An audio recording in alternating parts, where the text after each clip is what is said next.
बिल्कुल, और नेताजी का जो कद था उसका अंदाजा इसी बात से आप लगाएं, जो उनकी स्वीकार्यता थी कि सारे तमाम बड़े नेता हर कटुता को भुलाकर एक साथ एक जगह नजर आ रहे हैं। ये देखिए, तस्वीरें बहुत कुछ कहती हैं। आगे आगे आप देख रहे हैं प्रधानमंत्री मोदी चलते हुए, उन्हें बताया जा रहा है इस प्रदर्शनी के बारे में। पीछे आप देख रहे हैं मुख्यमंत्री ममता बनर्जी हैं, राज्यपाल जगदीप धनखड़ भी। ये इस वक्त कोलकाता से सीधी तस्वीरें एबीपी न्यूज पर आप देख रहे हैं। ये सीधा प्रसारण, ममता बनर्जी भी विक्टोरिया मेमोरियल पहुंची हैं। हालांकि ये बिल्कुल सही बात है। ये एक अहम बात नजर आ रही है, जो गौर करने वाली बात है पंकज, इन तस्वीरों पर अगर हम गौर फरमाएं कि अब तक इन दोनों नेताओं में किसी तरह की कोई बातचीत नहीं हुई है। प्रधानमंत्री मोदी दूसरी तरफ प्रदर्शनी देख रहे हैं और ममता बनर्जी को भी अगर आप गौर करें तो खामोशी नजर आ रही हैं, साथ चल जरूर रही हैं। वो जगह नहीं मिली। ये जो बॉडी लैंग्वेज है, क्या इसका भी कुछ अर्थ निकाल सकते हैं पंकज? दोनों एक साथ पहुंचे। देखिए, मूड की बात है। लोग जानते हैं ममता के मिजाज को, ममता के मूड को, कब क्या करने। बड़ी अनप्रेडिक्टेबल वो लीडर रही हैं।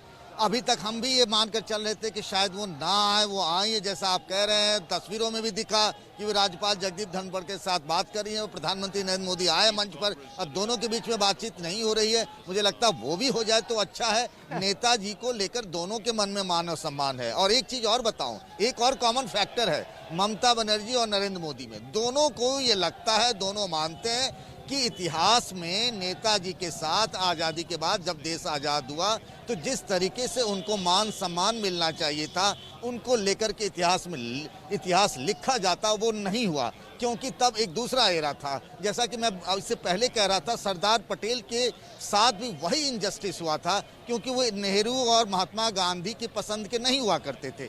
नेताजी सुभाष चंद्र बोस के बारे में भी यही कहा गया कि वो भी नेहरू और गांधी की पसंद की नहीं थी, किसी से छिपा हुआ नहीं है। कांग्रेस अध्यक्ष पद से उन्हें इस्तीफा देना पड़ा।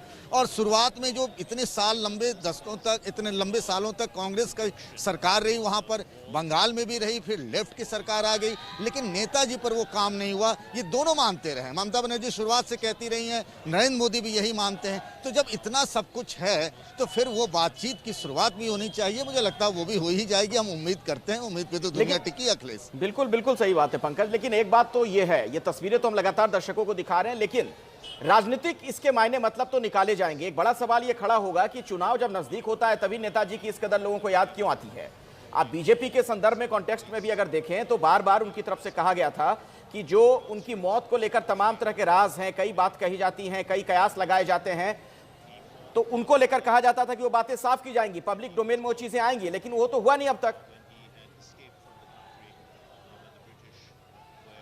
देखिए अखिलेश, एक बात बता दूं, ये कोई नई बात नहीं है कि हम प्रतीकों का, नेताओं का, महापुरुषों का इस्तेमाल करें। भगवान भी खींच लिए जाते हैं, भगवान का नाम भी आ जाता है। भगवान राम के साथ आपने देखा, तो नेता महापुरुष की बात छोड़ ही दीजिए। और रही बात ये कि दोनों के लिए, तो मैं ये कहूँगा कि अगर ये कहा जा रहा है कि इन लोगों ने क्या किया नहीं किया, तो प्रधानमंत्री नरेंद्र मोदी खुद कहेंगे कि उन्होंने डिक्लासिफाई किया, उनके परिवार से मिले, उसके बाद तमाम सारी स्कीम्स की बात कर रहे हैं। मोदी ने कल ट्वीट करके कहा, जब वो गुजरात के मुख्यमंत्री थे, 2009 की बात कर रहे थे, तब उन्होंने स्कीम शुरू की। ममता बनर्जी भी यही बहुत सारी गिना देंगी, मैं पिछले सालों से नेताजी की जयंती मना रही हूँ। बीजेपी भी यही कहेगी। अपने अपने तर्क हैं, लेकिन ये बात जरूर सही है, भले ही राजनीति हो, लेकिन नेताजी को याद किया जा रहा है, बढ़ चढ़ कर याद किया जा रहा है, उनको लेकर के कुछ किया जा रहा है। अच्छा है जी, अच्छा है। अपराजिता सारंगी हैं बीजेपी से हमारे साथ। अपराजिता जी, ये सवाल आप लोगों से भी पूछा जाएगा। ये कहा जा रहा है कि नेताजी की याद चुनाव के वक्त ही क्यों?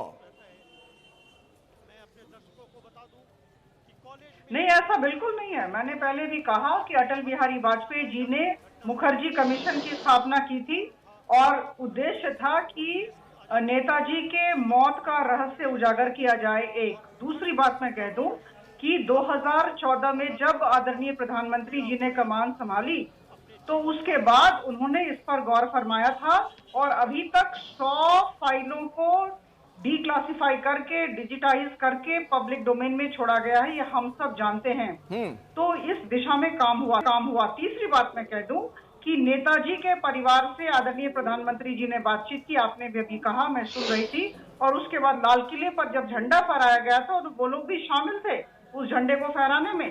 तो मुझे लगता है जिस तरह का सम्मान देना चाहिए वो सम्मान प्रदर्शन करने में कभी भी भाजपा चूक नहीं करेगी। तो राजू दत्ता और जी, हम आप लोगों को इसमें सारे राजनीति क्यों नजर आती है? सम्मान देते हैं। राजू और दत्ता ये जी। तो नेताजी सुभाष चंद्र बोस की बात है।